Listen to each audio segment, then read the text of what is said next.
How imposter syndrome is holding you back in your career. In this presentation, we're going to be looking at one of the most pervasive forms of self-doubt in the world today. I am talking, of course, about imposter syndrome. I'd like to shine a light on what imposter syndrome is, as well as a few of the ways it can hold you back in your career.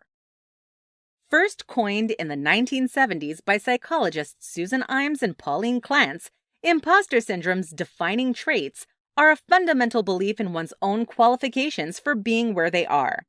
The sufferer of imposter syndrome will have a definition of success, a criterion of worthiness for their own station in life, which they do not fulfill.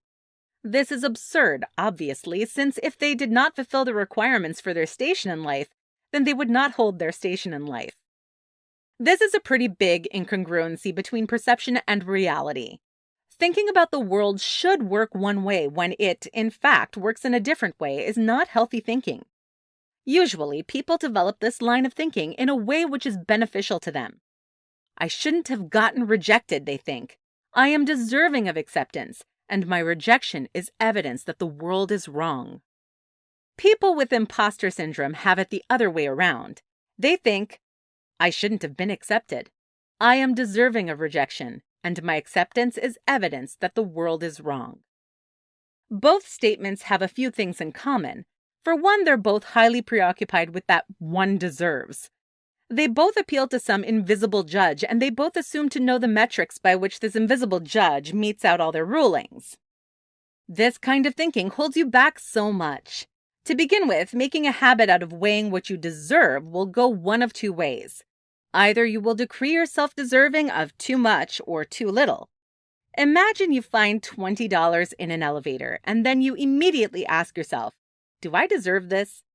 The very act of asking the question poisons the situation because it forces you to say that you either deserve more or less than what you have.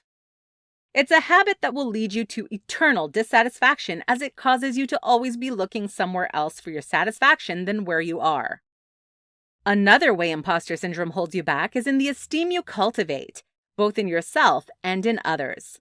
One big symptom of imposter syndrome is vocal self-critique, wherein the sufferer gives themselves a hard time for making mistakes or missing opportunities. If people see you as someone who self-critiques often, they're going to be unenthusiastic about working with you. It does not matter if your self-critique is well-founded or articulate.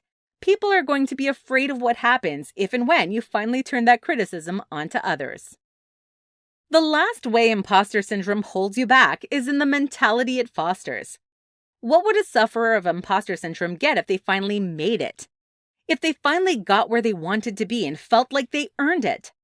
I do not think it would make them more kind. In fact, I think it would turn them cruel. Sufferers of imposter syndrome believe themselves to be inferior to their ideal selves. They allow themselves to be debased and punished by this ghost of Christmas future that they imagine as holding the final word on their self-worth. Would that image of superior be kinder if it actually existed? Or would it be crueler? Imposter syndrome is never a reasonable response to your situation. It won't be easy, but you have to do away with it soon, or it will soon do away with you.